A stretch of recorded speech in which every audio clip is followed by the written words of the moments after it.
So today we're gonna start chapter number 4, which is molecular geometry, polarity and intermolecular forces of attraction.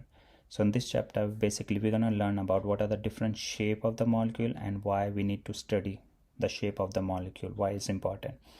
Then we're gonna talk about what is polarity means, why some molecules are polar while other are non-polar. And at the end we're gonna talk about some of the forces which is called intermolecular forces of attraction, which is normally found between the molecule. So let's get started.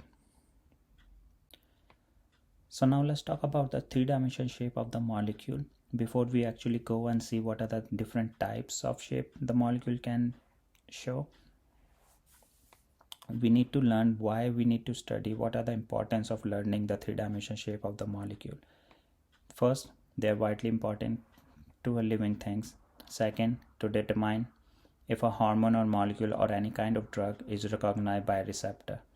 So or we can say in other way that it increases the study of the three-dimensional shape of the molecule increases our understanding of how molecule interact with an enzyme or a certain antibiotic. So this is why we need to learn about the shape of the molecule, because they are important for a living things, because enzyme, which we already know, is a catalyst our body used to increase the rate of a reaction for our body. So the shape of the different substrate that enzyme can catalyze normally helps whether the particular enzyme can able to catalyze that particular substrate into a product or not, depending on the shape of the molecule. So now let's talk about some molecular models which we normally use in chemistry. So in chemistry we normally use couple of molecular model to visualize the three-dimensional shape of the molecule. So we're gonna talk about the loose dot structure, ball and stick model, and a space filling model.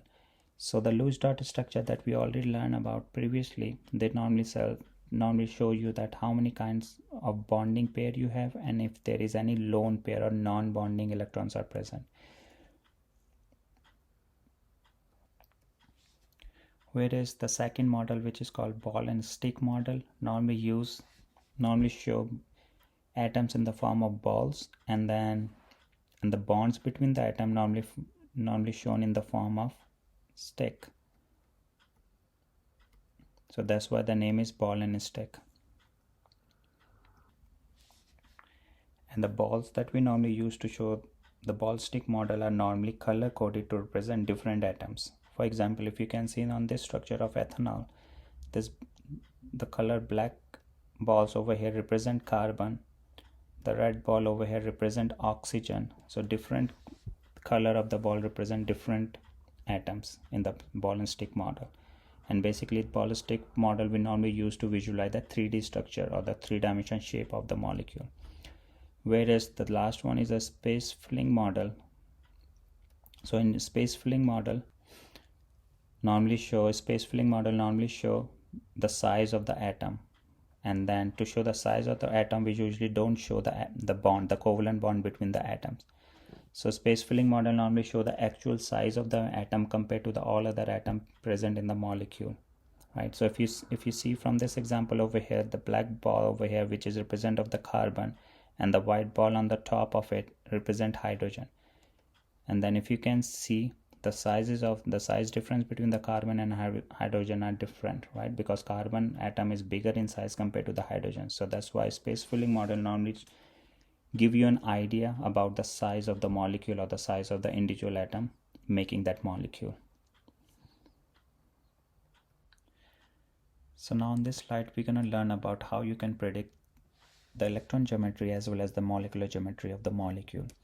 So before we learn what are electron geometry and molecular geometry, let's talk about the loose structure that we already learned in the previous concept. So what we learn about the loose dot structure, structure doesn't tell you anything about the shape of the molecule, but it normally tells you only which atoms are connected to which other atom, right? But it doesn't tells you anything about the geometry. For example, if I draw carbon dioxide, the electron dot geometry for carbon dioxide is CO2, and then you have two lone pair. So if you can see over here the loose dot structure, you can just tell, right, which atom connected to which atom, how many bond pair you have, and how many lone pair on the electrons you have in that particular molecule. So in this case, each oxygen has 2 lone pair, right, and then carbon has 4 bond pair, right, connecting with each oxygen. But it doesn't tell you anything about how the shape of the molecules. For this particular example, how was the shape of the carbon dioxide molecule we have, right? So to get the shape of the molecule, first we need to know what is the electron geometry of that molecule. So what is electron geometry? Electron geometry is the relative position of the group of electrons around the central atom. So that means you have to see how many electron groups are normally connected with the central atom. So in this case, the central atom, which is carbon, connected to 2 groups of electron, one from the oxygen, another from second oxygen. So that means you have 2 groups of electron across the central atom of carbon, right? So and once we can figure it out what's the electron geometry for that particular molecule around the central atom of that molecule, we can easily predict what is the shape of the molecule, which is also called a molecular geometry. So molecular geometry is the actual shape of the molecule. And then what does it normally show? So molecular geometry normally show the relative position of atom in a molecule, right? So how does the atoms connected to the central atom, right, in which space, in the 3-dimensional space, right? What are the position, up, down, right, left? So you have to just predict where the atoms are. And how you can predict where the atoms are situated in the 3-dimensional space around the central atom is normally determined by the electron geometry of the molecule. So that's why learning about or getting some information about the electron geometry is very important before you can predict the shape or molecular geometry of the molecule. So in the next slide, we're going to talk about what are electron geometry and then how you can predict how many electrons groups you have on the central atom. So for electron geometry, if you remember from the previous slide, we learned about that electron geometry normally depend on the relative position of the group of electron on the central atom. So how many groups of electron connected to the central atom? So what are groups of electron? So there are a couple of ways we can define the groups of electron. So group of electron can be a single bond, can be a double bond, triple bond, or can be a non-bonding pair. For example, for a single bond, let's say if you have CH, this is H. If you have a methane molecule, CH4, right, this is a loose dot structure of the CH4. So like I said, each single bond or each atom, if present connected to the central atom, represent a group of electron. So how many groups of electron you have in here? So you have one group of electron, second group of electron, third, and 4. So that means CH4 has 4 group of electron. Or you can remember like this, for to make each bond you need 1 group of electron, means two electrons to make a single covalent bond. So let's take an example for the double bond. For the double bond is carbon dioxide that we already drew on the previous slide. So double bond can be treated as a group of electrons. So how many groups of electron you have in there? You have 1 group of electron in there, you have 2 group of electron there. So make sure, don't get confused. Even though you have a double bond, you don't normally count as double bond as a 2 group of electron. It's just 1. So you can ignore a double bond, right? So a double bond always exists as a single group of electron, right? Then we have triple bond similarly, and then non-bonding pair. For example, for the non-bonding pair, for example, what about the water? This is a loose structure for water, right? So how many electron groups you have in here on this oxygen atom at the center atom? So you have 1 group of electron, second group of electron, and this is also a group of electron. Even though it's not connected to any other atom, we count it as a group of electron. So it still has 4 group of electron, but out of the 4 group of electron, only 2 are bonded with an atom. 2 are free group of electron, right? It's not bonded to any other atom. So, but we will see how does it affect the shape of the molecule. But right now you have to just learn about how to predict how many groups of electron you have on the central atom. Okay. Okay, so now we're gonna learn, if you have multiple electron groups attached to the central atom, how does those groups are arranged in the three-dimensional space? Like they are placed close together, they are like far from each other. How the groups are arranged across the central atom? For example, let's say if we have carbon dioxide again, I can draw the carbon dioxide like this, the loose dot structure, right? I can draw the same carbon dioxide molecule like this, double bond of both oxygen on the same side with two electrons, lone pair. So how it will know that which shape of the carbon dioxide or what are the arrangement of the oxygen are around the central carbon atoms are right?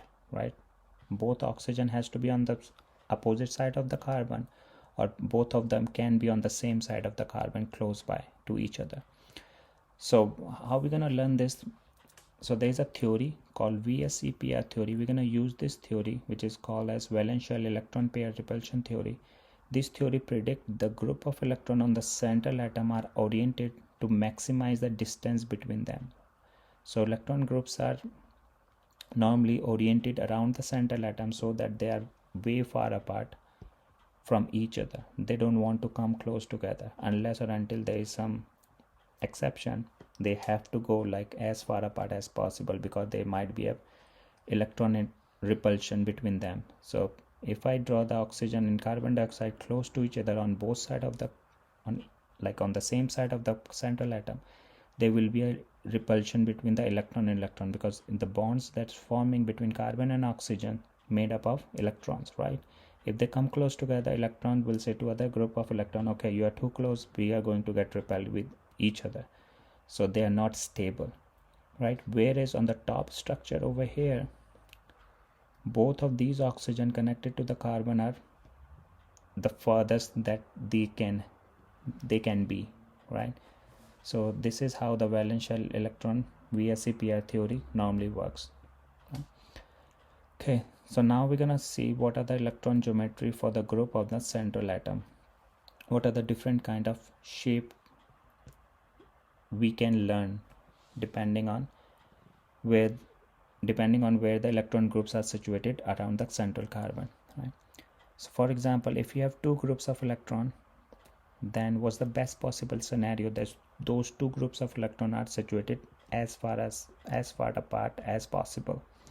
So the same example, carbon dioxide, the best possible structure is both oxygen, two electron groups, which is this electron group, second electron group around the central atom, they are placed as far apart as possible, so the structure will be linear, straight line, right? Two groups of electron.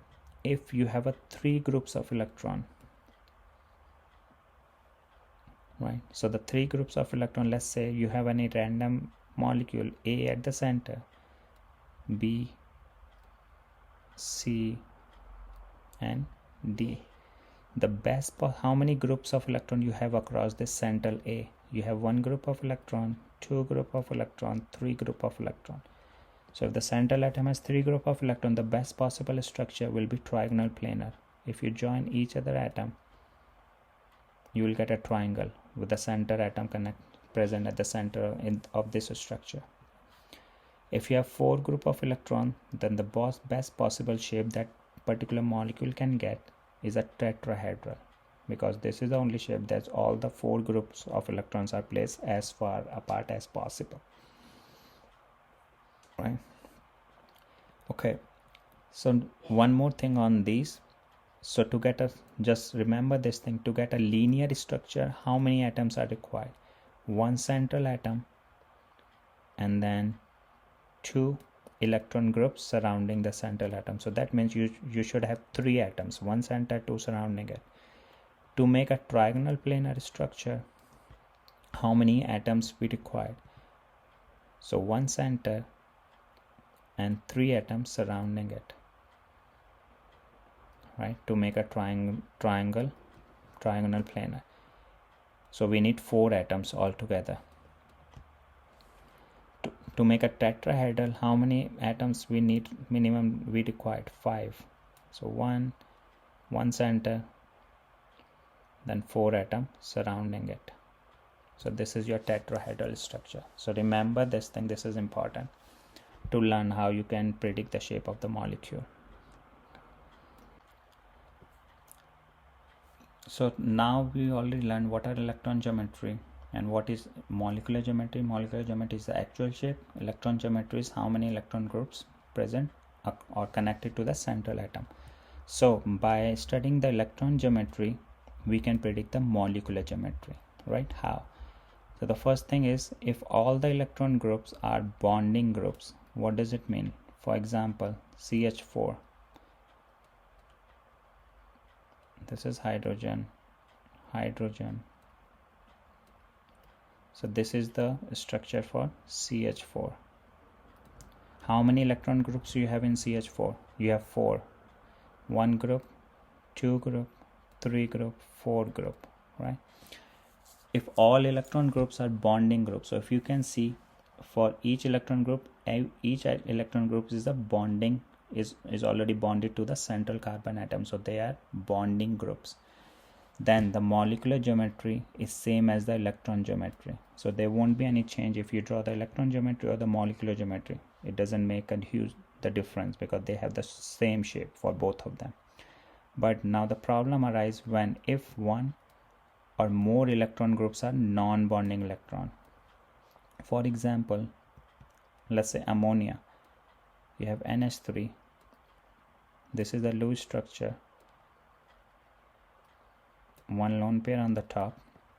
How many electron groups you have in this ammonia molecule? You have 1 electron group which is bonded one, second electron groups which is also a bonding electron groups, third electron group which is also a bonded one, but for the fourth electron groups it's not bonded, right?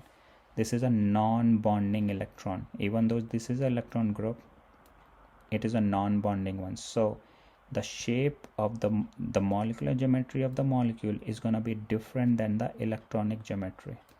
So remember this thing, if the central atom has at least 1 non-bonding electron groups, then the shape of the molecular and the electron group geometry will be a different one. We're going to learn what are the different shape any molecule can get if they have 1 or 2 lone pair or 2 electron groups, which is a lone pair, right, in the next slide. So now let's see this table. This is a summary of all this thing that we just studied about thing. So let's start. The first column on this table show you the number of electron groups. If any molecule has 2 electron groups, 3, 4, we already learn about the if it has a 2 electron groups, the electronic geometry will be linear. 3, then trigonal planar. 4, tetrahedral. We already learned about this thing. The third column says the number of bonding groups. How many bonding groups are present?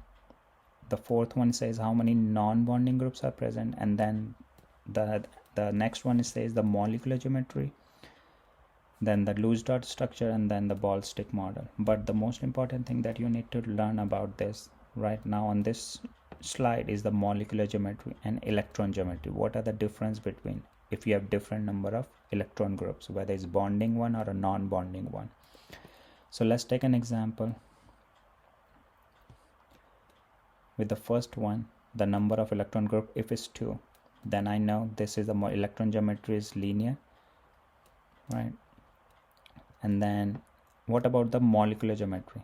So molecular geometry depend on the number of bonding groups or the non-bonding groups. So how many bonding groups you have? 2. So if you remember from the previous slide, we just learned about if the number of bonding groups is equal to the number of electron groups, the structure or the molecular shape will be the same as the electron geometry. That's why it's linear, right? Like HCN, hydro, for example, HCN.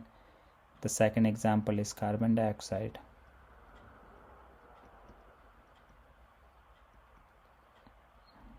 Right? How many electron groups you have? 2 electron groups. Right? There is any non-bonding groups in there? No lone pair on the central atom. Even though we have a lone pair on each oxygen, but you have to make sure that you know that it's depend on the central atom. If there is no lone pair present, the structure will be the same. Now let's go to the number of electron groups, 3. What should be the molecular geometry? Trigonal planar. So there are 2 conditions. 1, if the number of bonding groups are exactly the same as number of electron groups, then the shape will be the same, trigonal planar. It won't change. For example, let's say this structure of formaldehyde. The central atom has how many electron groups attached? 1, 2, and 3 group. Is there any lone pair or a non-bonding pair present on this central atom? No. So the molecular structure and the electron geometry will be the same, trigonal planar.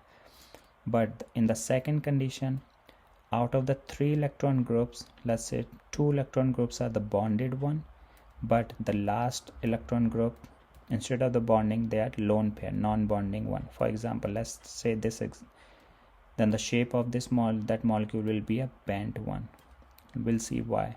So let's take an example of sulfur dioxide, SO2. So if you draw the loose dot structure, if you have 3 electron group, what should be the normal electron group geometry? Trigonal planar, right? But if I draw 3 electron groups in there, 1 electron groups, second electron group, what about the third one? This is a non-bonding electron group. So even though we don't have any actual atom in there, that means the shape is not trigonal planar anymore. The shape is like a bent, right? If we would have any bonded electron group, then the shape won't change. But there is no atom, then the shape will be triangle or bent. Not a triangle, but the bent structure, right? Okay, we already done one more example on this, ammonia. So let's take about, if the number of electron groups is 4, that means the electron geometry is tetrahedral. You have 4 electron groups. Now there are 3 conditions. If the number of bonding groups is exactly the same as the electron geometry, if you have 4 electron groups, all of them are bonded one, then the shape will be the same as tetrahedral. We already done this thing, CH4. You have 4 electron groups and all of them are bonded, so the same structure, tetrahedral. Second condition says out of the 4, if 3 are bonded, 1 is non-bonded one or a lone electron, then the shape will be different. It's not gonna be tetrahedral anymore. So let's take an example. If you have, let's talk about ammonia. You have the central nitrogen atom, and how many electron groups in there? 1, 2, 3, but the 4th one is your lone pair, non-bonding one. So even though you have electron groups present in the form of non-bonding pair, there is no actual atom connected to the nitrogen, then the shape will be something like this, trigonal pyramidal. It will look like a pyramid, right? We are not considering this electron group as a bonded one, right? So this is the actual shape of the ammonia, trigonal pyramidal. The last condition for electron group, if the electron groups are 4, out of the 4 you have 2 bonded, 2 lone pair or 2 non-bonding one, then what's going to happen? For example, for water, you have how many electron groups across oxygen? 1, 2, then 1 lone pair, second lone pair. So out of the 4, 2 are bonded, 2 are non-bonded one, then the structure or the molecular shape will be different, right? The shape will be bent again. So the structure of water, the molecular geometry of the water, the shape of the water is a bent one. That's why we usually show water in the form of this OH H in the form of bent, and then you have 2 lone pair on the top. So just remember, if you have any lone pair or a non-bonding electron pair on the central carbon atom, then the shape of the molecule will be different than its electron geometry. Okay. So now let's talk about the molecular bond angle. So what is bond angle? So bond angle is the angle between any two consecutive bonds connected to the central atom. For example, if this is your central atom or any atom, if two bonds, covalent bonds are connected with it, or two electron groups are connected with it, which are bonded one, then this is the angle between the two consecutive bond, right? And this angle normally you can get by determining the electron geometry of that particular molecule, right? So we only learned there are three different type of electron geometry. One of them is tetrahedral. The angle should be 109.5, right? And it's also true for trigonal, pyramidal, and bent. If you have a lone pair or non-bonding electron pair out of the 4 electron groups, 2 are non-bonded, 2 are bonded, 1, depending on the angle will remain the same, 109.5. Then we have the second type of molecular shape, trigonal planar. Then the angle between any two consecutive bonds connected to the central one is 120. So let's say if this is your trigonal planar, you have 3 electron groups connected to it, then the angle between any two consecutive bonds are 120, right? This is your triangle. Okay, and then this is also true for bent. If you have 3 electron groups, one of them may be your lone pair or non-bonding electron groups. And for linear angle, the third kind of shape, if you have 3 atom A, or you have 2 electron groups attached to the central atom, in this case A, then the angle between two consecutive bond connected to the central atom is 180, right? So remember, for tetrahedral the angle is 109.5, for trigonal planar 120, linear angle 180. So now let's try to do some conceptual problem on all the topic that we learn, or all the concept that we just grasped. So let's start with this problem. Determine electron geometry, molecular geometry, as well as you have to tell me the molecular bond angle for all these molecules that we have on this slide. So we'll do each of them separately and then figure it out what are the electron geometry, molecular geometry, and molecular bond angle for each of them. So let's start with the first molecule. So the first molecule has carbon at the center, and then you have how many electron groups? You have 1 electron groups, 2, 3, and 4 connected to the central atom. So you have 4 electron groups. So that means the electron geometry should be tetrahedral, right? That's what we learned. Then the molecular geometry, the molecular shape, depending on out of the 4 electron groups, how many of them are bonded and how many of them are non-bonded one. But for this particular example, out of the 4 electron groups, all of them are bonded one. So the shape of the molecule will be exactly the same like as electron geometry, tetrahedral. And what are the bond angle if the structure or the shape is tetrahedral? 109.5. So this is 109.5, the angle between any two bond connected to the central atom, right? Let's do the second example. In this particular example, you have a nitrogen at the central atom, and then you have 3 atoms bonded to a nitrogen atom, and the fourth one is a lone pair. So if we see this structure, how many electron groups you have in there? 1 electron group, 2 electron group, 3, and then you have the fourth one. You have total of 4 electron groups. So this means if you have 4 electron groups, the electronic geometry will be a tetrahedral. But the time I am seeing the structure, the fourth group is a non-bonded one. This is a lone pair, that means the molecular shape will be different than the tetrahedral. So if you remember, out of the 4, if you have just one lone pair, one non-bonding electron groups are present and all 3 are bonded one, then the shape will be trigonal pyramidal because of the presence of this lone pair on the central atom. And then what's the angle between? The angle won't change. The angle will remain the same, 109.5 degree, because this is a tetrahedral electronic geometry, right? Only the shape is going to be different.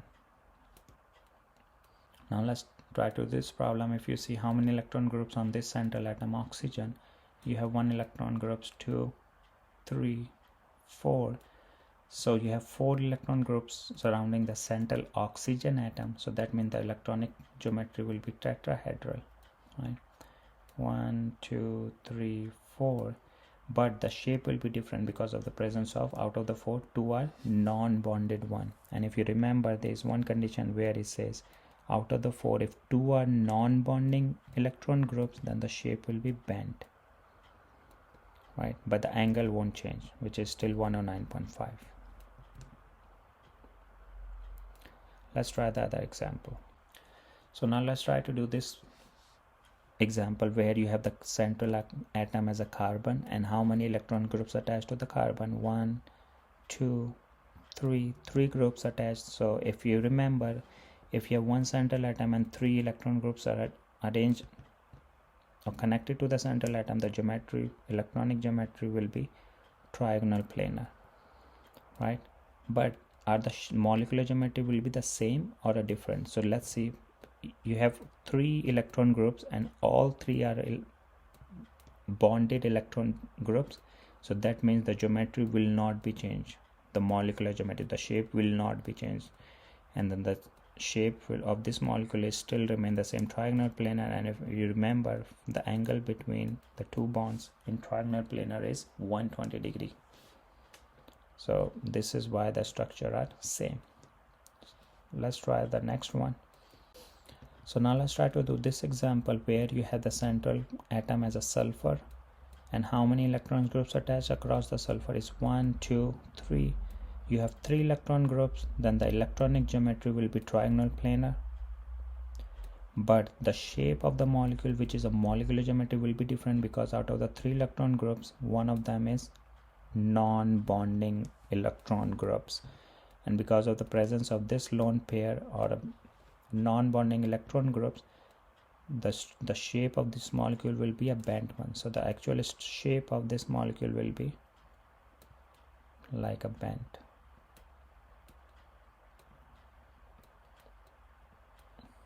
This is a bent shape. And what's the angle? Angle won't change, it still is 120, right? The angle. Okay, and then let's try to do our last problem. So you have this molecule, you have one center atom which is carbon. How many electrons attached to this central atom? 2, 1, 2. So if you have 2 electron groups attached to the central atom, the electronic geometry will be linear. But do the molecular shape will be the linear or no? So let's see. If the center, you have 2 electron groups and both of them are bonded electron groups, bonded to the central atom. So that means the shape will remain the same, linear. There is no lone pair, no bonding, non-bonding electron groups are present. So the shape won't change. And the angle is 180 for a linear structure. So this is your angle, 180.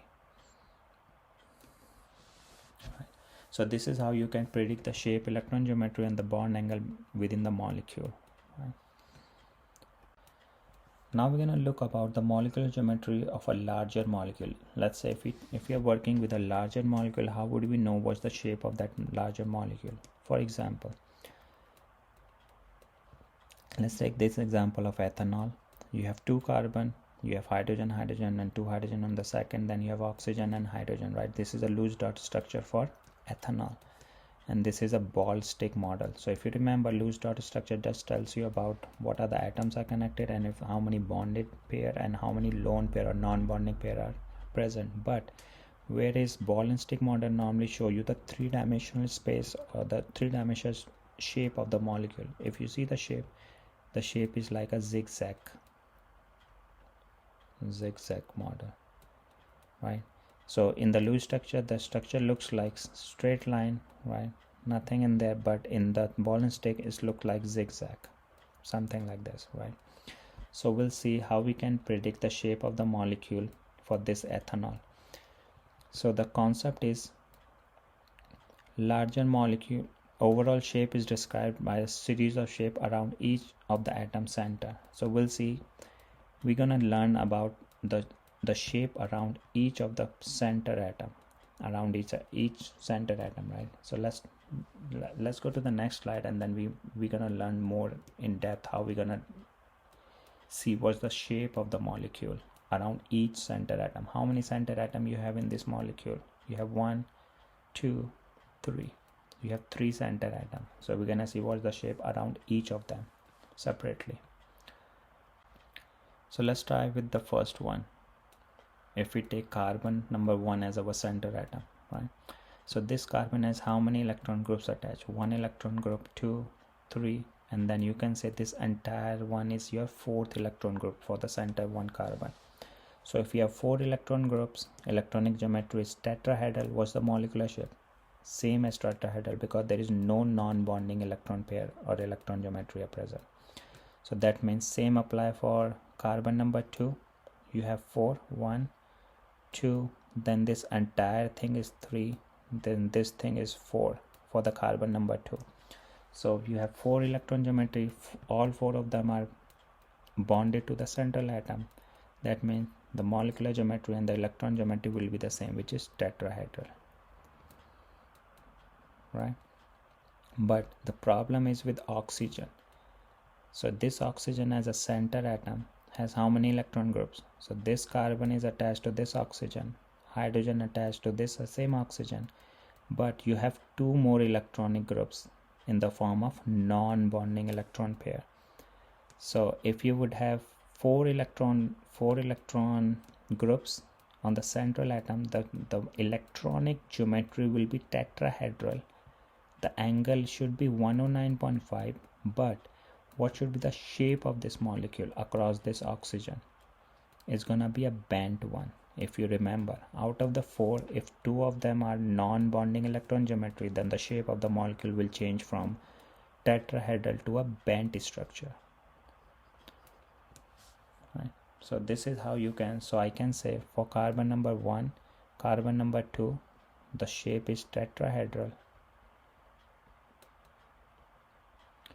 and for around oxygen, shape is a bent structure,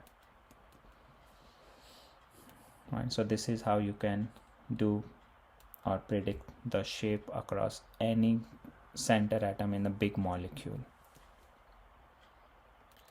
So now we're gonna talk about what are dipoles, basically what are dipoles in a bond, and then what is the polarity in the molecule, means molecular polarity. So let's get to the next slide, and then we're gonna learn more in depth what are bond dipole and molecular polarity. So now we're gonna talk about the covalent bonds a little bit more, that we already talk about what a covalent compound is, and they form covalent bond and how they are different than the ionic bond. So covalent bonds are normally formed by sharing of valence electron. Whenever 2 atoms come together and then they share their valence electron to make a bond, we call that bond as a covalent bond, right? And then there are a couple of scenarios that we might assume. The first scenario is the electrons that is being shared between the 2 atoms, they are shared equally,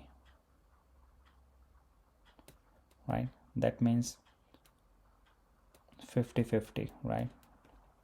The electrons within the bonds are shared equally. There is no pulling of electron between the atom, right, for the electrons. But there are some scenario where the sharing of electron is not always equal. What does it mean?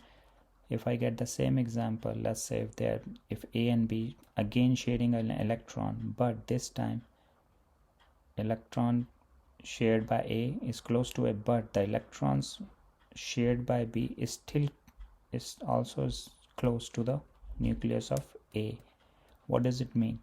That means now the sharing is not equal. Atom is saying to the B, okay, I'm stronger than you, I'm pulling your electron little bit closer to my nucleus, even though we are still sharing it, but I have more power on that electron, right?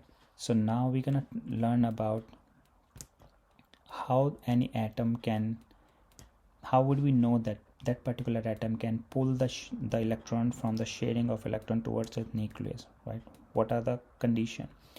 So there is a special term called electronegativity. So electronegativity is a measure of an atom attraction for electron in a bond, right? Or we can say electronegativity normally tells us why or how much a particular atom wants that electron, right? So electron, or you can also say ability, electronegativity is the ability of an atom when part of the covalent bond to draw electrons toward its nucleus, right? All of them have same meaning. So in chemistry, electronegativity of an atom is assigned a value that start with 0 and with 4, right? So each element in the periodic table has some assigned values, which is called as electronegative value, that is assigned for for that particular element, right? Goes from 0 to 4. So higher the value assigned for that particular element means higher the electronegativity of that atom. And what does it mean by high electronegativity? Means that atom is stronger and is a higher ability of that atom to pull the shared electron towards its nucleus much stronger compared to one that has a lower electronegative, means closer to 0. That means this atom that has a electronegative number assigned close to 0, that means that atom is least electronegative. That atom doesn't have any ability to pull the electron in the shared covalent bond, right? So remember, higher the electronegative number, more stronger the atom, more electronegative is the atom, and vice versa. So in the next slide we're gonna see the periodic table with the electronegative number assigned for the particular elements, right? So if you see this periodic table, right, so this periodic table normally show you the element only in the main group element, right, not in the transition element, just for the main group element. So and then if you see any element, they have some number written underneath it, 2.1, 1.0, 0.9, right? For hydrogen, lithium and sodium, that is your electronegative atom, right? Whereas fluorine has an electronegative number of 4. So if we compare between hydrogen and fluorine, for example H and F, if they make a bond, right, and then so how would I know which atom in the bond is gonna pull the electron in a shared electron, if there is any pulling of electron between the atom, right? So how would I know?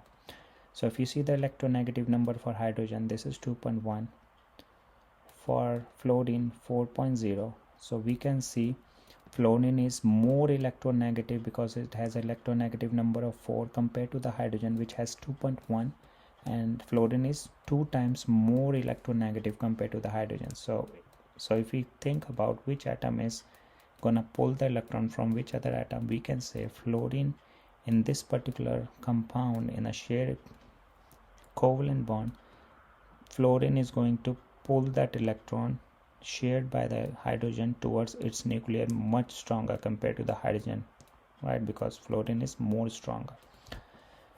So this is how you can predict or tells which atom can pull the electron, if there is any pulling of electron, by comparing the electronegative number. The second important thing that you need to see from here, if I go across the period from left to right, what you're saying? You're saying the electronegative number is increasing.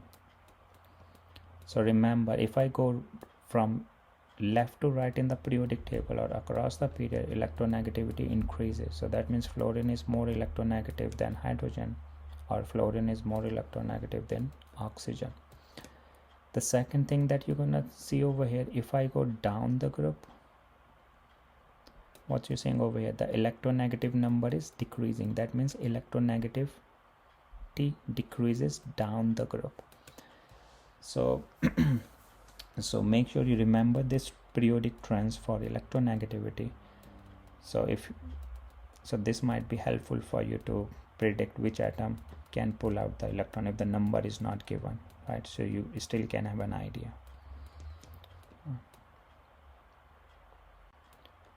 So we already talked about this periodic trend on the previous slide, but let's talk about one more time. So electronegativity decreases from top to bottom. If I go down the group, as size increases, the valence electron are further from the nucleus. This is the region the electronegativity decreases down the group, right? And then if I go with the trend, if you see the halogen family, this is your halogen family, halogen group.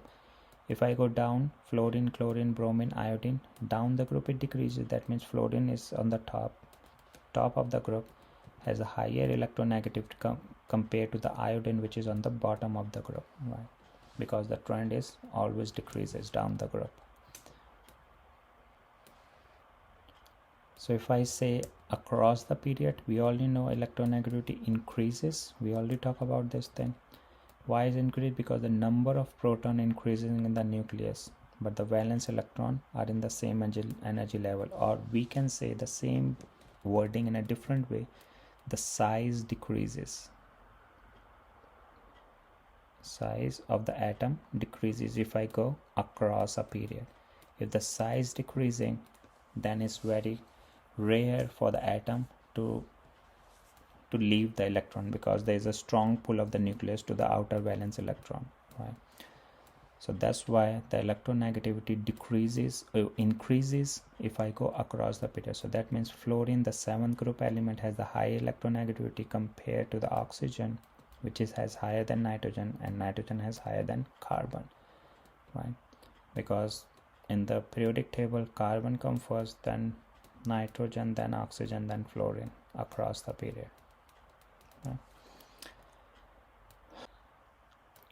So now we only talk about the electronegativity, and because of the electronegative difference between the atom, the shear pair of electron in a covalent bond might be pulling in towards that atom that has a higher electronegativity, right? But what does it affect, or is there any effect of this pulling of electron? Even though still the electrons are in sharing, but is there an effect? Yes. So let's say if you have hydrogen and fluorine, let's compare between hydrogen and fluorine, which one has higher electronegativity. I know fluorine has the higher electronegativity compared to the hydrogen.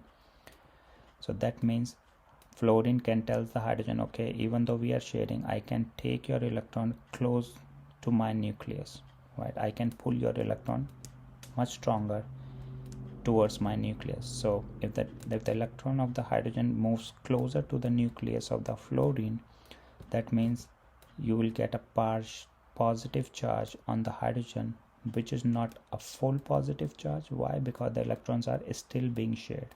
So to show this charge, we normally show with the form of delta. We call as delta positive, means a partial charge. Partial charge, right? So hydrogen will get a partial positive.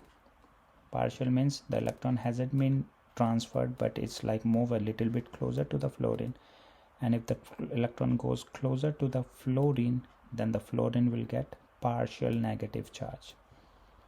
Partial means the electron is still not fully goes into the fluorine atom, but it's like close to it, because hydrogen is still holding that electron. So this partial charge, negative charge, right? So so always remember that if there is any pull of the electron in a covalent compound, because of the difference of the electronegativity, the atom with the higher electronegativity will get a partial positive charge, and the atom with the lowest or low electronegativity will get a partial positive charge, right? If I say one more example, let's say water. This is an example of water. You have two lone pair. If I go from the periodic table, oxygen is more electronegative compared to the hydrogen. So what does it mean? Oxygen says to a hydrogen, okay, I'm more electronegative, I can pull this share of electron towards my nucleus.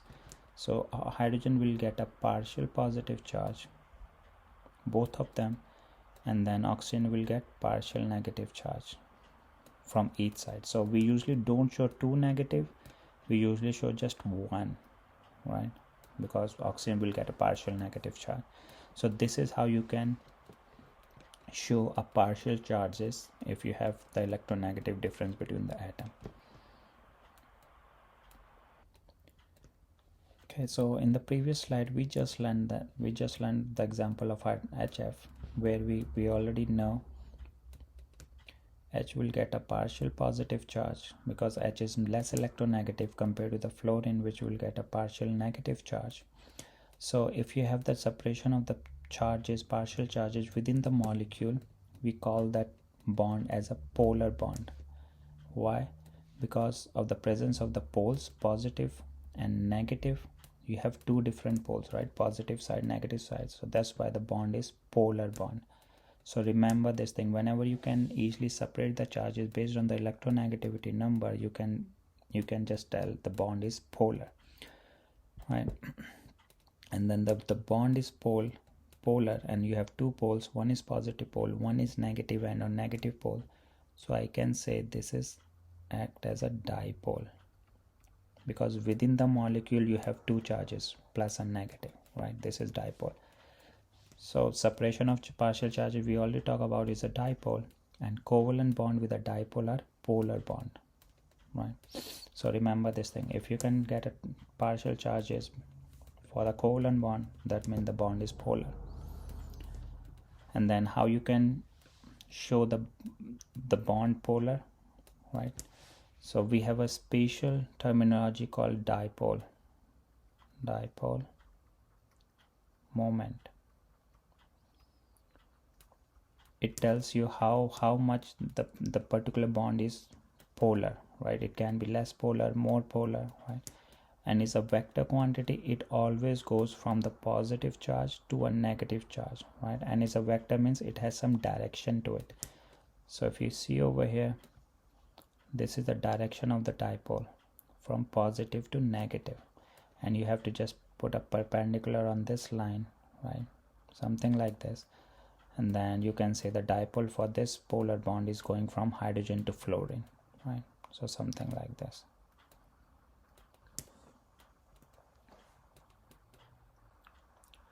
Now we will talk about the polar bond. Then there are some non-polar bonds too, and how you can make a non-polar bond.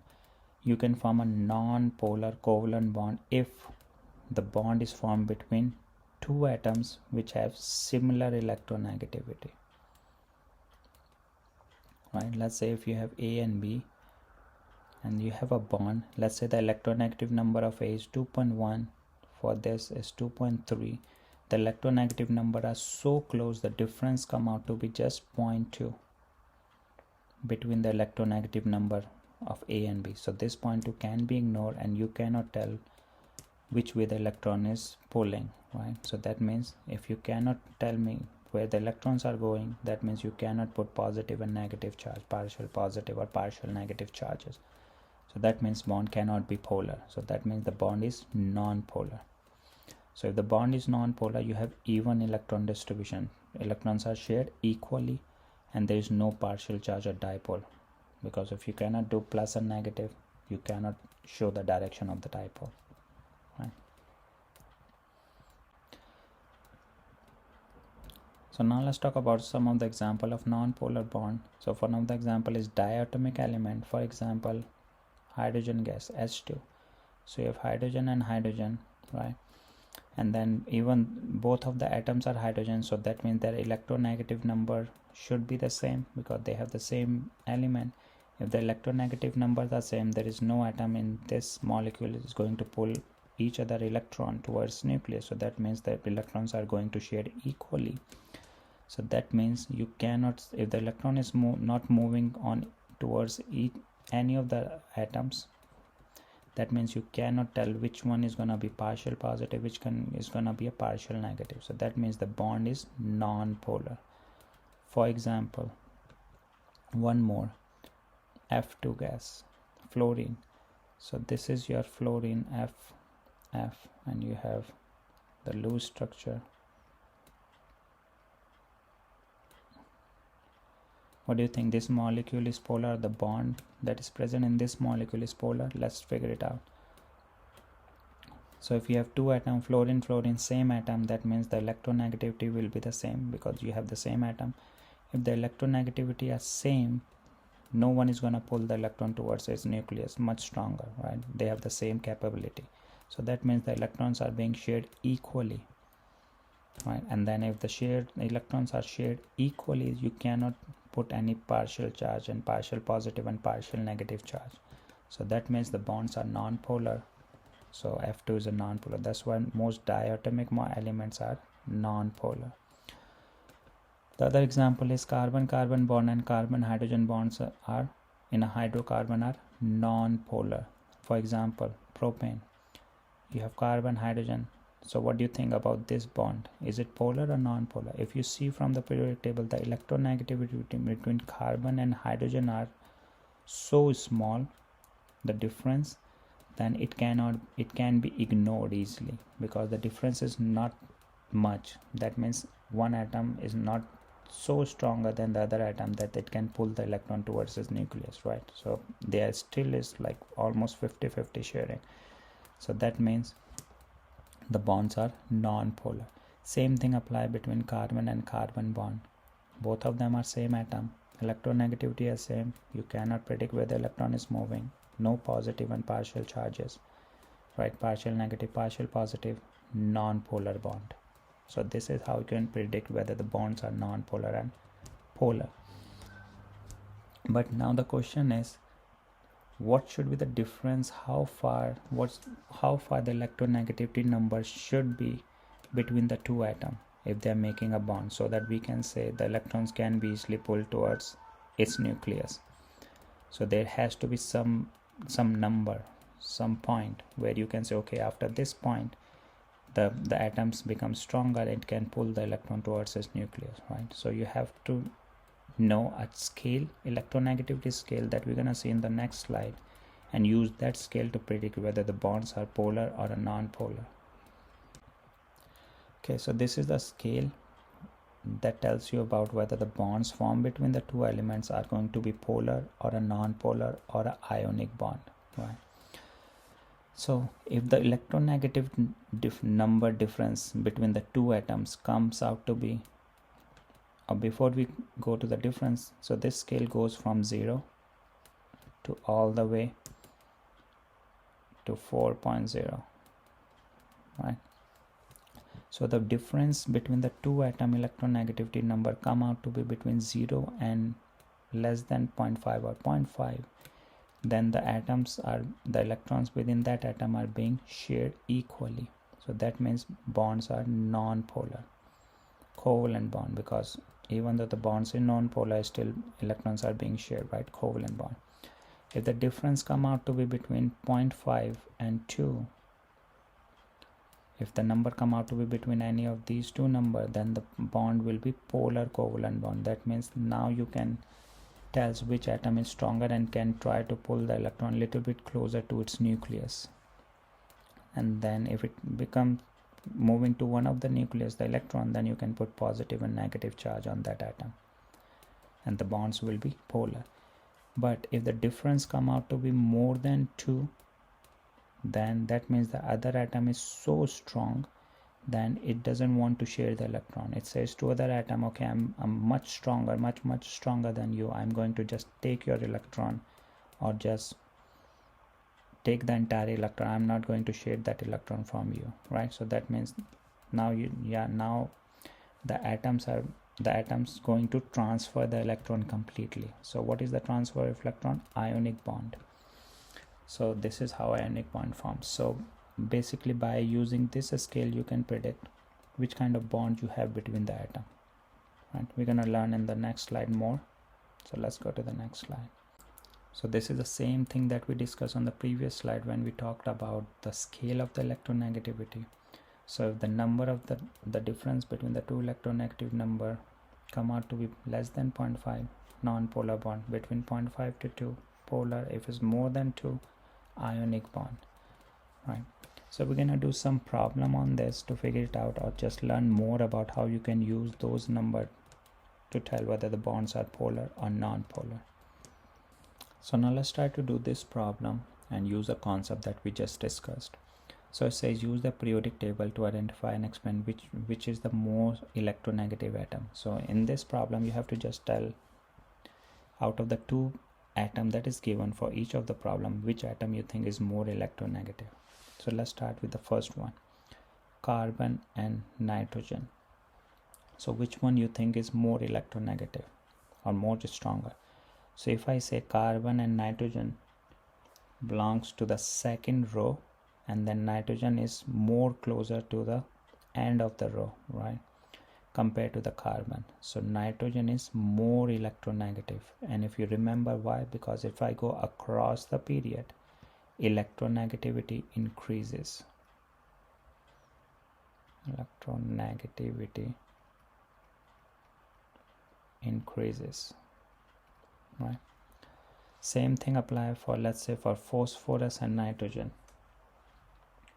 If you compare phosphorus and nitrogen, we see phosphorus is and nitrogen belongs to the same group.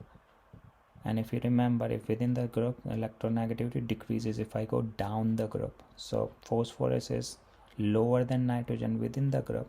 That means phosphorus is less electronegative compared to the nitrogen. So that means I can say nitrogen is more electronegative.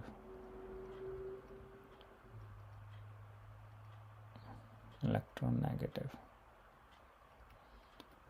right? Let's talk about the C, lithium and chlorine.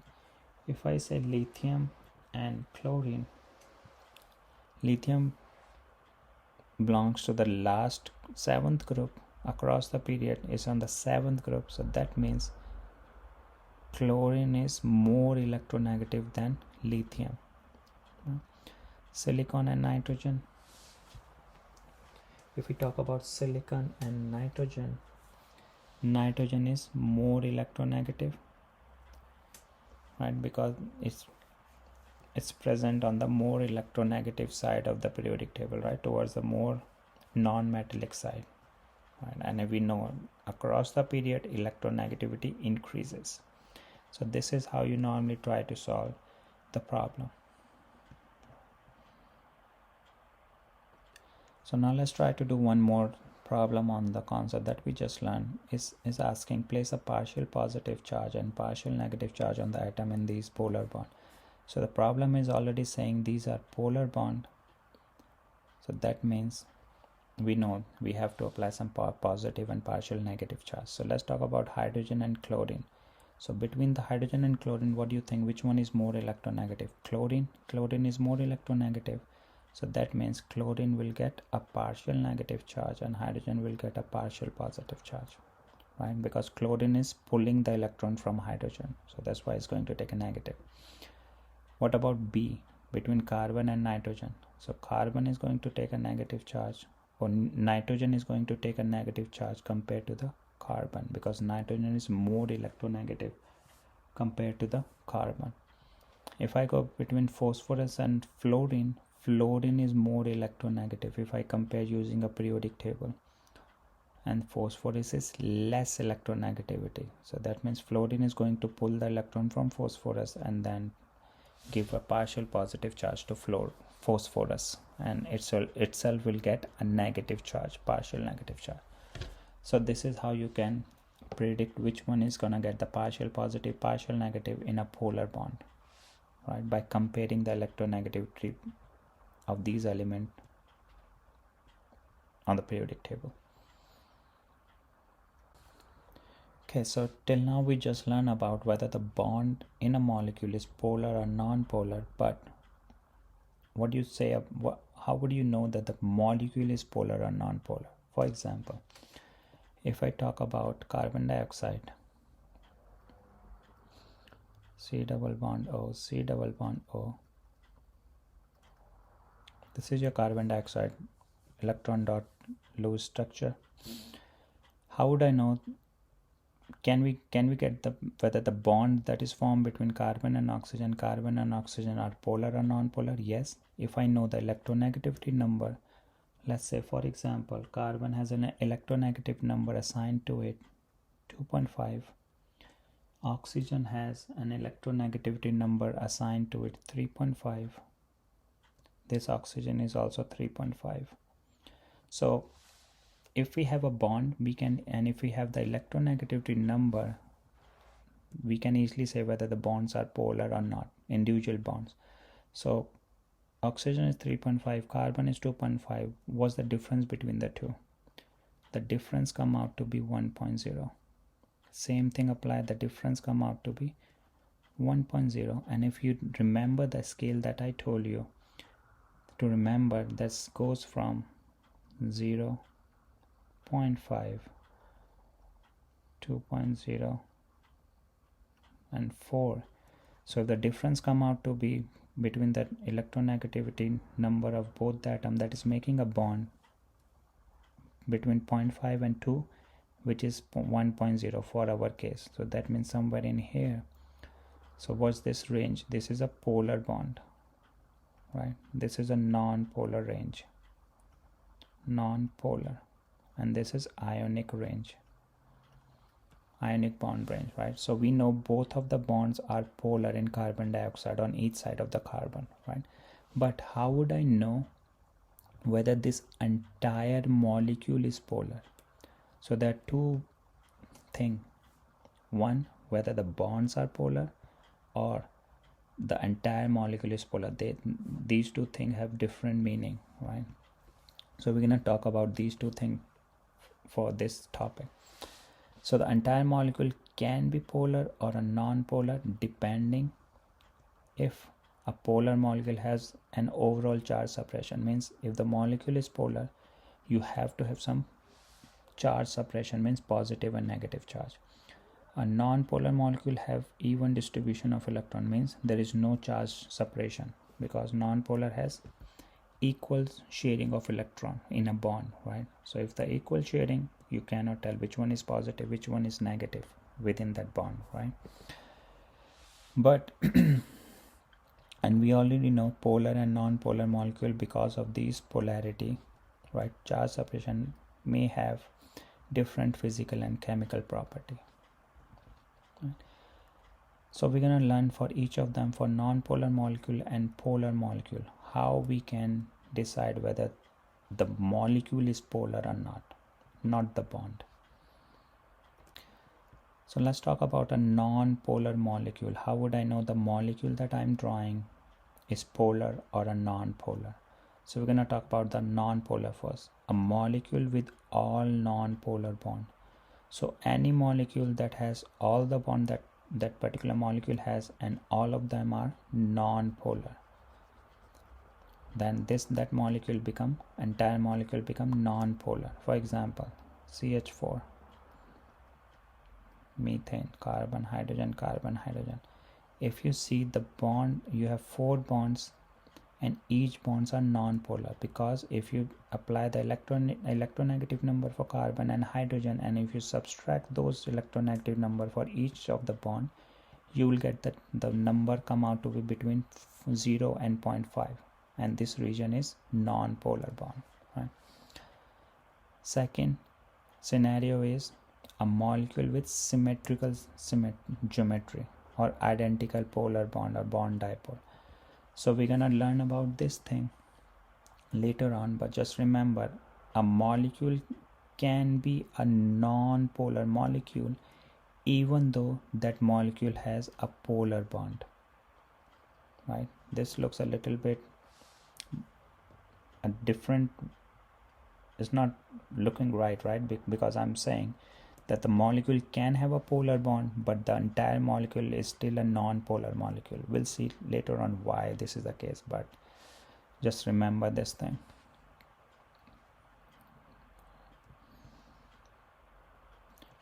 Or let's take an example to understand better the second wording or second line.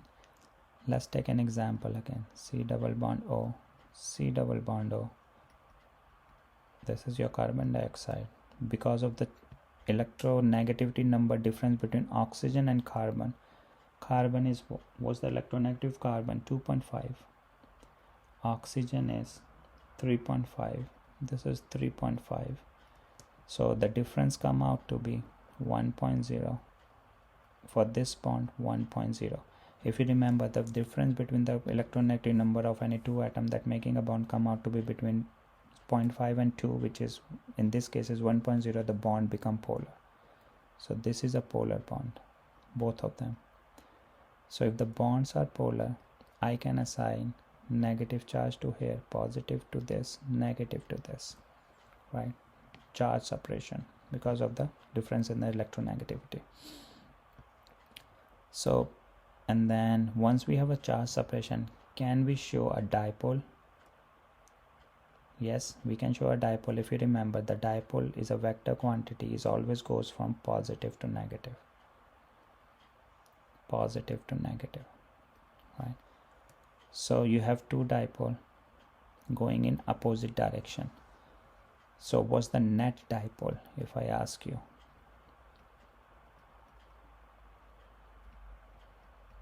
Net dipole is gonna be 0. Why? Because one dipole is going from left to right, another going from right to left, another going from left to right, opposite 180 degrees Celsius.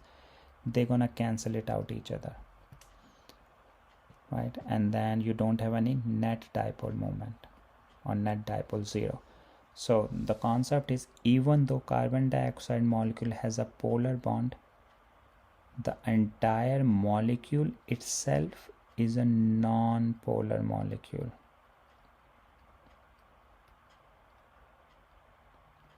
So just remember, the bond for any molecule can be polar, but the entire molecule can still be a non-polar, right? So just remember, there are two conditions. First condition is bond has to be polar, bond polar. Second condition that you need to know before you can say the molecule is polar or non-polar, you should have some net dipole in the molecule. So if you remember these two conditions, we can solve any problem on the molecule to figure it out whether the molecule is polar or non-polar, right? Okay. So let's take one more example of non-polar molecule with a non-polar bond, right? So let's take an example of propane. What about the molecule? This molecule is polar, entire molecule is polar or non-polar? The first condition is bond has to be polar. We have many bonds, right? Carbon, hydrogen, carbon, carbon bond, right? We have multiple bonds. But if you see the electronegativity number from the periodic table, this difference come out to be non-polar bond. So if the bonds are non-polar, there won't be any charge separation. That means the molecule is gonna be 100% non-polar, right? Diatomic element like Cl2, same electronegativity, that means no separation of charge, no polar bond. This entire molecule is non-polar because it doesn't have any polar bond, right? Same for hydrogen, non-polar molecule because same electronegativity atom on across the bond, right? So remember, any hydrocarbon compound containing carbon, hydrogen, and any diatomic element containing the same element across the bond are non-polar molecule because they have non-polar bond. Now we're going to talk non-polar molecule with a polar bond. We already discussed about this example, carbon dioxide. We already talk about this bond is polar, this bond is polar, but the dipole is going directly opposite to each other, so they're gonna cancel it out because they have equal magnitude and going in opposite direction, right? So they're opposite and equal, they're gonna cancel it out each other, right? Okay, so remember this thing, the dipole is gonna cancel it out each other when you have the symmetrical shape. The shape has to be symmetrical, like linear, trigonal, planar, and tetrahedral, right? So in linear, both the bonds are polar. In trigonal, planar, all the three bonds has to be polar, and tetrahedral, all the four bonds has to be polar with equal magnitude, and then that's how you can get a net dipole of 0, because all of them is going to cancel it out each other somehow. So symmetrical shape doesn't have any dipole. Let's talk about this thing that we just discussed on the previous slide. Like I told you, non-polar symmetrical molecule, even though they have a polar bond, they might still be a non-polar molecule. For example, carbon dioxide, we already discussed this problem in the previous slides too. The dipole is going from oxygen, carbon to oxygen, carbon to oxygen. So they are equal and opposite, they're going to cancel it out each other. What about the trigonal planar? They are symmetrical. So one dipole moment is going this way. This is positive. This is negative. Right? That's how dipole is going from positive to negative, right? And positive to negative, because this one is fluorine. This one is boron, fluorine, boron, because fluorine is more electronegative. So one of the dipole is going up, second dipole is going from this way, third dipole is going this way. So are these dipole cancelling it out each other perfectly? If they can cancel it out each other, that means you don't have any net dipole. So dipole is 0, because each and every one of the dipole is cancelling it out each other. But if you can see over here, one is going up, second going this way, then what's the net result? This one. This is the net dipole for these two dipole, and the time you're making this net dipole, you already have an opposite and equal dipole, right? So they're gonna cancel it out each other. So that means you have a net dipole of 0. Same for carbon tetrafluoride. This is negative, this is negative, negative, negative, and this is positive, because this is carbon, this is fluorine. Fluorine is more electronegative, that's why you get negative charge.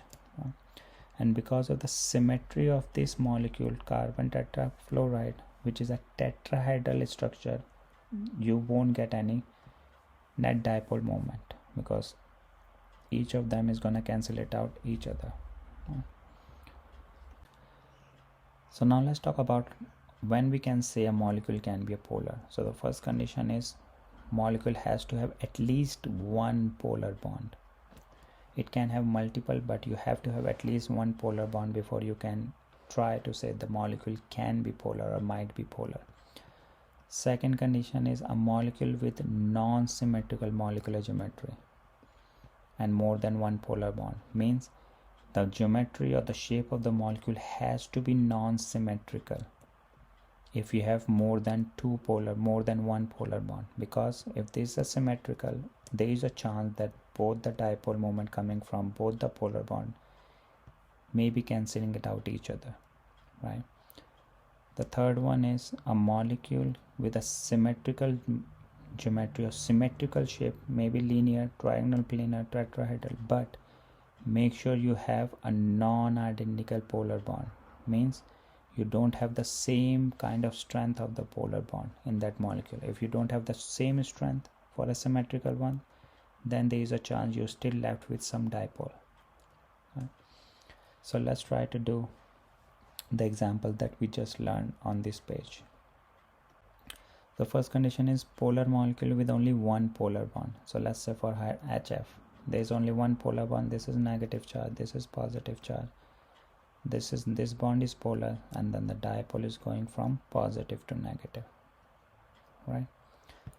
You have just one polar bond. In formaldehyde, you have carbon. This bond is non-polar, carbon hydrogen bond, right? Non-polar. But if I talk about carbon and oxygen will get a negative charge, carbon is positive, because of the electronegativity difference is huge. And the time I separate the charges, you will get a dipole from going from plus to negative, right? So there is only one dipole, nobody is going to cancel it out, or there is nobody in the opposite direction. That means both the conditions are met that we discussed. What are the two conditions that we discussed? First, bond has to be polar. Second, there has to be some dipole moment, some kind of dipole, right? So both of them satisfy. This molecule is polar, this molecule is polar, both of them is polar. The second condition is if the molecule has a polar bond, that molecule must be a non-symmetrical molecule, because if it's a symmetrical and if you have more than one polar bond, there is a chance you might cancel it out, both of them, right? So if it's non-symmetrical, there is no way you can cancel it out. For example, water, electronegativity of oxygen is more compared to the hydrogen. That's why the dipole is going from hydrogen to oxygen, right? Both of them are polar bond. So if you see over here closely, so one dipole is going this way, another dipole going this way. So there is no way these two dipole can cross each other or perfectly cancelling it out each other, right? So after some time, one of the dipole keep on moving this way, second dipole moving this way, the net dipole is this way. So you will have some net dipole. So that means this molecule, water molecule, is a polar molecule, right? Now let's take up an example of a symmetrical shape but with different polar bond. So let's take an example of CF3Cl. So this is the structure, carbon attached to 1 chlorine and 3 fluorine, right? So the shape is tetrahedral, and then we know this bond is polar. This will be positive, negative.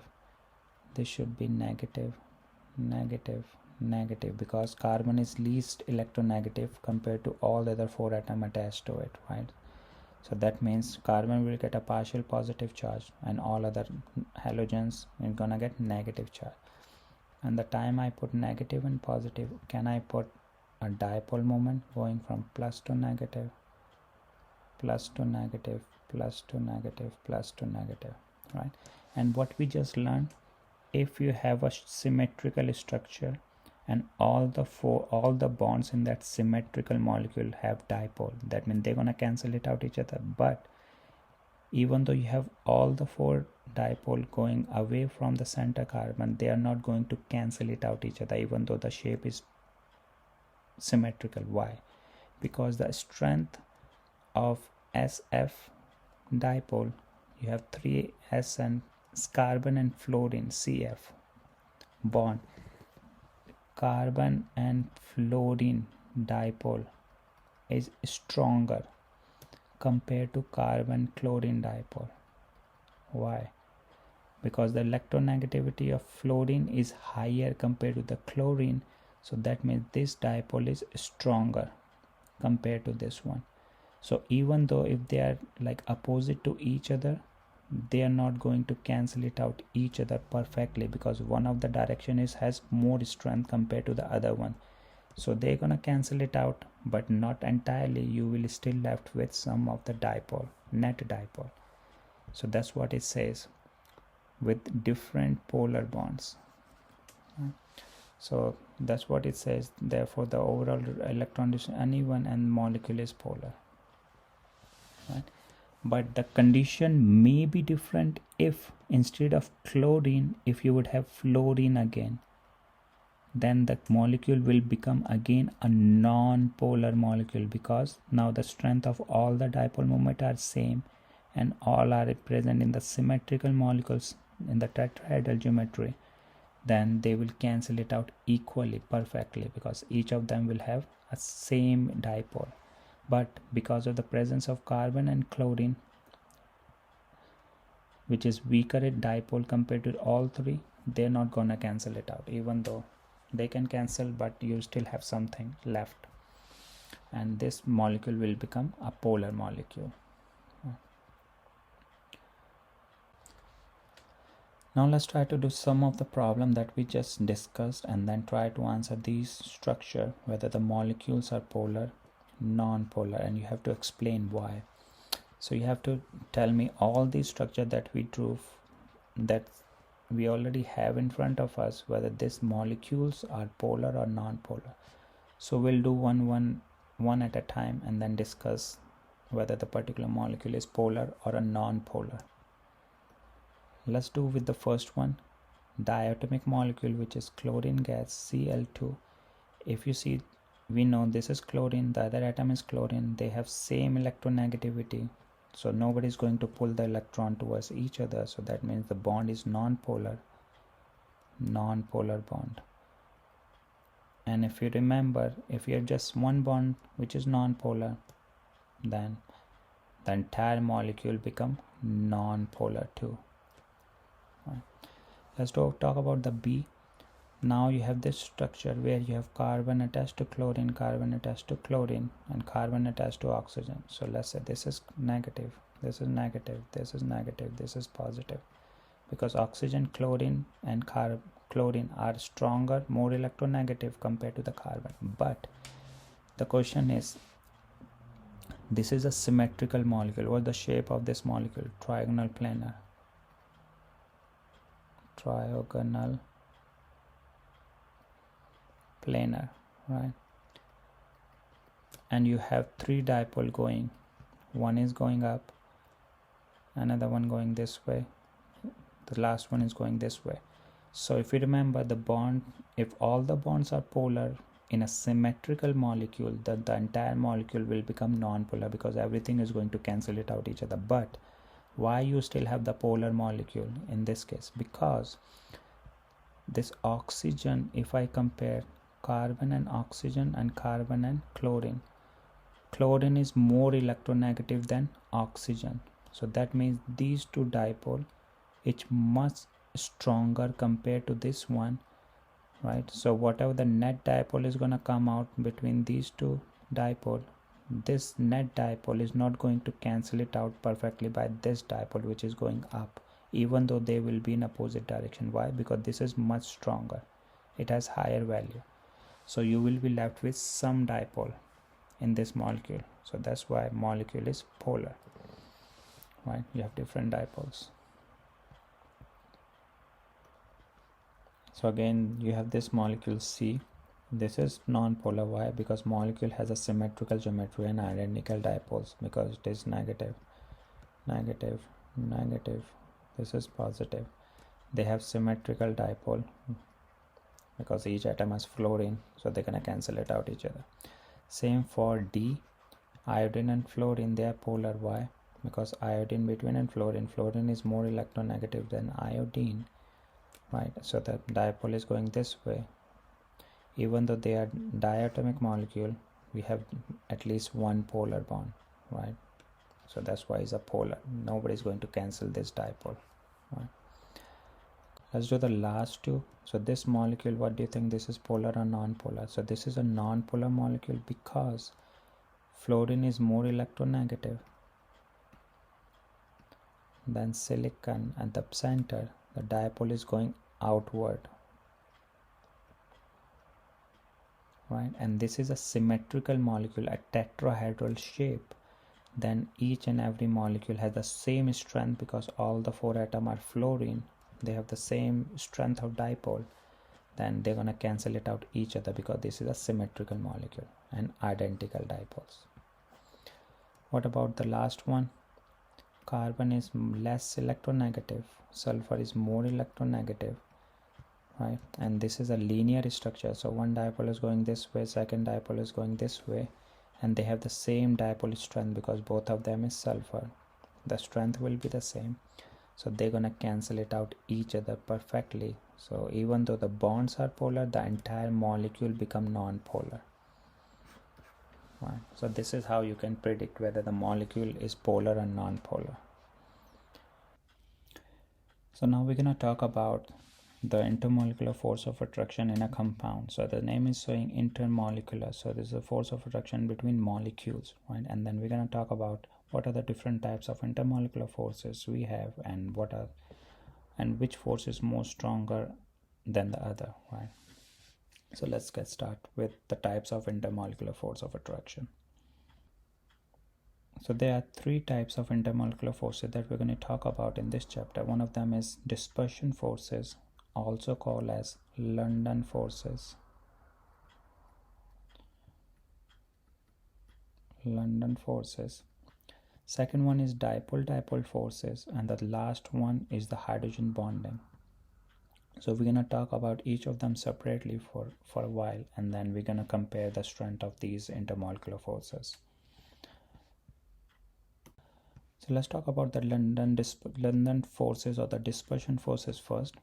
So this forces is common to all compounded elements. So every compounded element has this kind of forces, and this is the weakest intermolecular force of attraction and only one available for non-polar compound.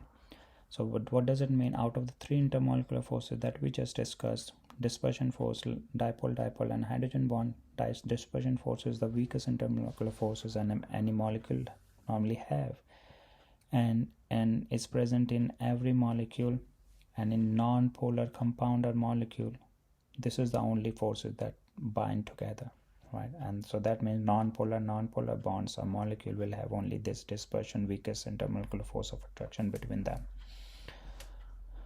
Okay, and now let's see what is this kind of forces, and why every molecule can have this dispersion force. So how a dispersion force form? Let's say if you have a non-polar compound, you have nucleus at the center, you have second non-polar compound, you have nucleus at the center. So the electrons are moving within that molecule or atom, non-polar atom molecule, electrons are moving. So at certain point of time or in a split of second, most of the electrons are present on one side of atom. What does it mean? There is an unequal distribution of electron for a split of second, right? So let's assume the electrons in this atom A for a split of second is present on the right hand side. Then if you put any non-polar molecule close to it, because of presence of a negative charge, this atom will have a positive charge on it, right? And the electron will be on the other side. This is atom B. Okay. And then because of this unequal charge distribution within the molecule, this is one dipole, positive and negative and positive, positive and negative. So this become two dipole. So this is become a temporary dipole interaction. So that means this is a temporary dipole induce another temporary dipole in a nearby molecule. So because of negative positive, you will have some interaction, right? And after that split of second, the electron moves to the other side of A. So this side will become positive, and because this side become positive, if you have any non-polar molecule close by it, because of the positive charge, this will become also a temporary dipole, right? And now you still have some interaction, right? So London dispersion forces is nothing, it's just a temporary dipole induced dipole interaction, right, within two non-polar compound, and it is the weakest form of attraction, right? So this is one more pictorial diagram. So molecule with an even distribution of electron, this is your molecule, you have equal distribution, but sometime for a split of second, for one particular moment of time, you will have more negative charge on one side than compared to the other side. So other side turn positive, the one that has more electron turns negative, and because of this dipole, this non-polar dipole, then molecule dipole, all the other non-polar molecule close by it will develop a temporary dipole. So positive, this will become negative, positive, this will become negative, positive, this one positive, this one become positive, right? So they will get a temporary dipole, so they can react with each other, right, between dipole. So this is your induced dipole for neighboring molecule, and this is called London forces or dispersion forces, and is present in every molecule. So the second important thing for the dispersion forces is size. The dispersion forces depend on the size of the molecule. So if the molecule is larger in size, it can show a stronger dispersion forces compared to the compound which has a smaller molecule, right? So for example, if you have two non-polar molecules, one is propane, one is methane, which one will have a bigger size or more stronger dispersion forces? So propane is bigger in size compared to the methane, and because of the size is bigger for propane will have the higher dispersion forces compared to a methane. Similarly, similar thing apply for element. A large atom has stronger dispersion forces than the element for the smaller. So iodine compared to the fluorine has bigger size. So iodine molecule will have a higher dispersion forces compared to the fluorine molecule.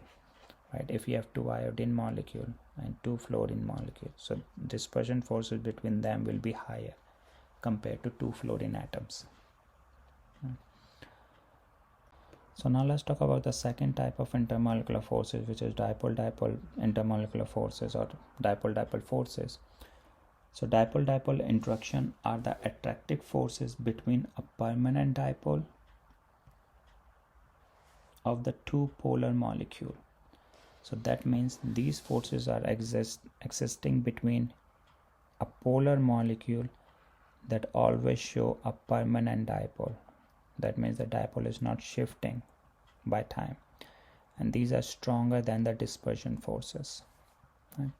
We'll take an example of the permanent dipole and we'll learn about how these dipole-dipole forces work in a polar molecule. So remember, the polarity of the molecule is important before any molecule can show a dipole-dipole forces. Let's take an example of this structure. Formaldehyde, you have carbon, hydrogen, and double bond O. This is non-polar bond. This is a polar bond, plus and negative. So the dipole is going upward, right? Positive. If I put one more molecule of formaldehyde, something like this, carbon, double bond O, H, this is a second molecule. This will negative, this will become positive. This is your dipole. So negative react or interact with the positive one, right? So one dipole is going to interact with the second dipole, positive and negative, right? Through interaction, dipole-dipole interaction, because negative charge attract with the positive charge, right? And then this is a permanent dipole because carbon-oxygen bond is a polar bond. So you will always see a dipole between carbon and oxygen, right? It's not an induced dipole. Right. So dipole-dipole interaction of many formaldehyde molecule is something like this. You have one dipole, which is carbon double bond O, second dipole. So this is your interaction, right, between dipole-dipole.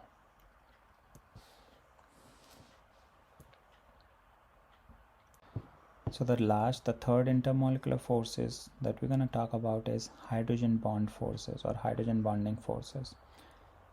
So what are hydrogen bonding? Hydrogen bonding are the dipole-dipole forces formed between molecules with strongest dipole, right, which are HF, HO and HN. Or we can say in the other way that hydrogen bond occur when a hydrogen atom covalently bonded with any of these three, fluorine, oxygen and nitrogen. Then the hydrogen atom that is attached with these elements come close to any element of nitrogen, oxygen and fluorine. They can make a hydrogen bond. So we'll take an example and try to learn about what we just discussed. So let's say I have two molecule of HF and then HF. So let's talk about the first molecule. This one will be a negative charge, this one be a positive charge, and then the time I see a hydrogen and hydrogen attached directly with any of these three atoms, fluorine, oxygen and nitrogen, we have fluorine. So this hydrogen can react with any of the atom, nitrogen, oxygen and fluorine, if they are nearby, right? So this is hydrogen again attached with the fluorine. So this hydrogen can do a hydrogen bond with any of the hydrogen, nitrogen, oxygen and fluorine. So this is a kind of hydrogen bond. If I put one more HF, they can make a hydrogen bond, right? So these are hydrogen bond.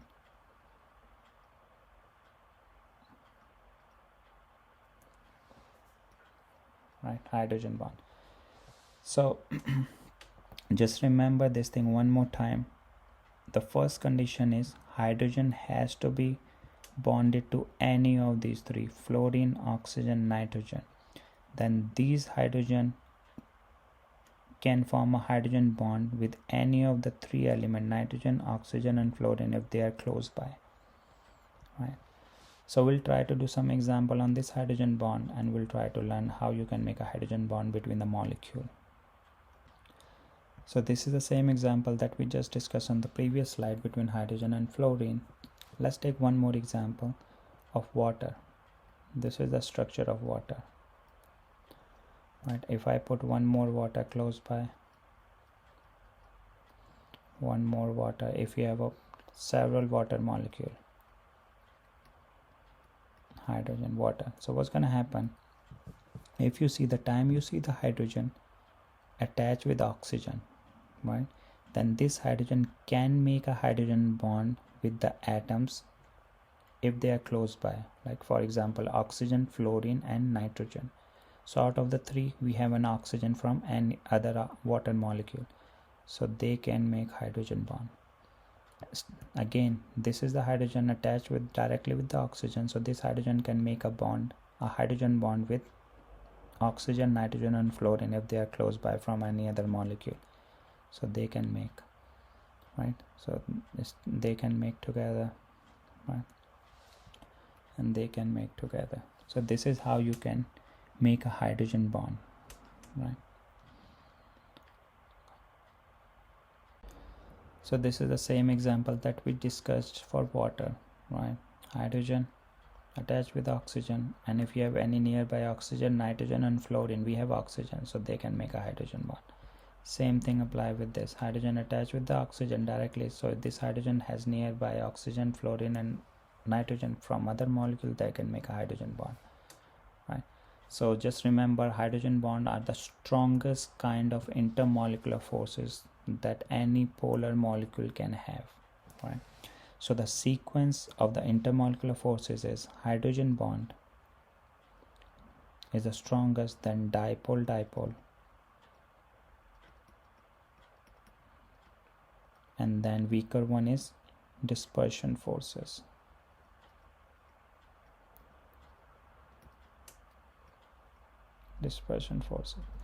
So if we talk about, this is a strength. If we talk about where you can find dispersion forces, you can find in every molecule, right?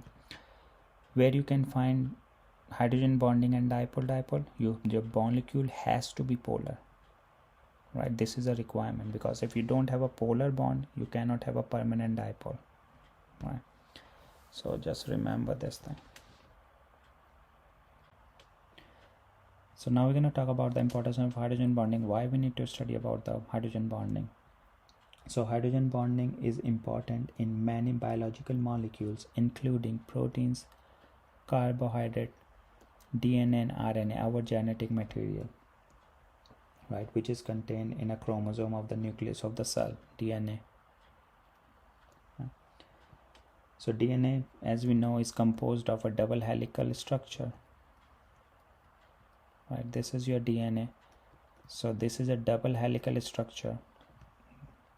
This is first, this is second helical, right? So how these two helical are combined together, or how they are twisted and remain like this, because of the presence of hydrogen bond. So hydrogen bond is the force that bind these two helical structure of the DNA together. So that's why hydrogen bonds are very important for our biological molecule.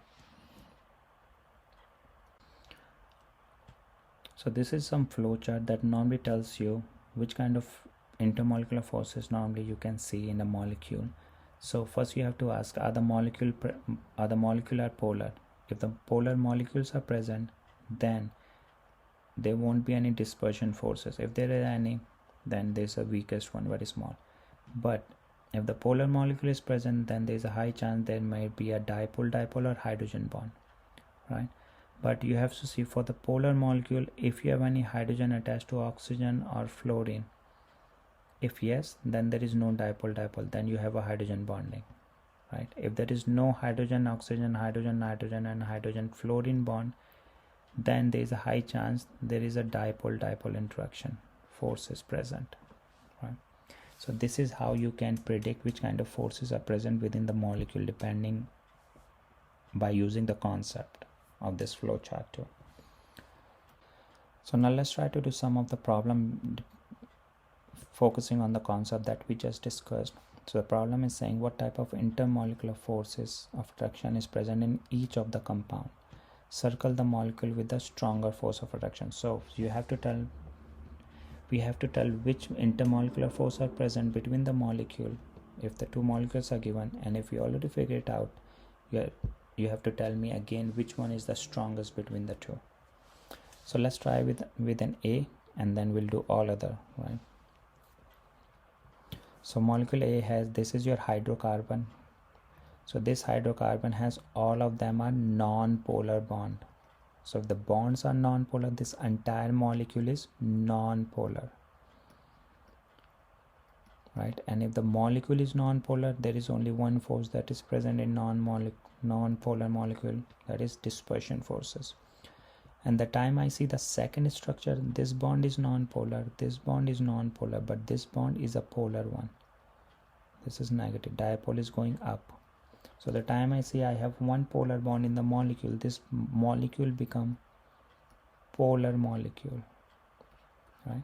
And what kind of forces we have in polar molecule? Now we have to see, is there any hydrogen attached to oxygen, hydrogen attached to nitrogen, or any hydrogen attached to fluorine?